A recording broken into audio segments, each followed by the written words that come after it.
ইনকিলাব মঞ্চের মুখপাত্র শরীফ ওসমান হাদী হত্যা মামলার প্রধান অভিযুক্ত ফয়সাল করিম মাসুদকে ১০ বছর সশ্রম কারাদণ্ড দিয়েছেন আদালত। আদাবর থানায় অস্ত্র আইনে করা মামলায় এ সাজা দেয়া হয়।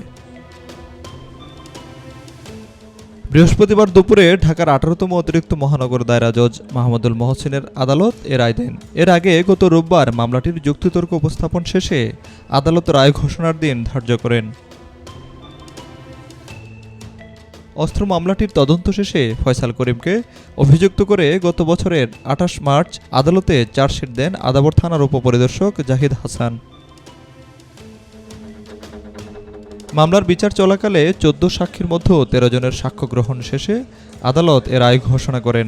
একজন আলোচিত আসামি ফয়সাল করিম মাসুদ উরফে রাহুল, যিনি শহীদ ওসমান হাদীর তাকে গুলি করে হত্যা করা ছিল, ওই মামলায় তিনি অন্যতম আসামি এবং তিনি বর্তমানে ভারতে বন্দী অবস্থায় আছেন।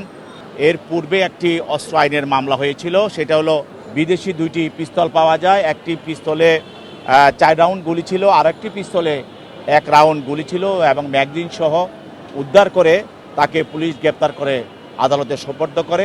ওই মামলায় নিয়োজিত 2 জন এডিশনাল পিপি, একজন আলমগীর খান এবং মোহাম্মদ আলী, তারা এই মামলায় সাক্ষী গ্রহণ করে এবং যুক্তিতর্ক করেন এবং মামলাটি এবং অস্ত্র আইনের 19-এর এ ধারা তার বিরুদ্ধে 10 বছরের সশ্রম কারাদণ্ড আজকে রায় প্রচার করেন।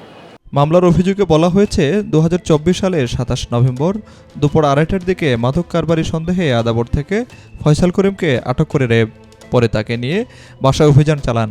সেখান থেকে ফয়সাল করিমের দেখানো মতে 4 রাউন্ড গুলিসহ বিদেশি পিস্তল উদ্ধার করা হয়।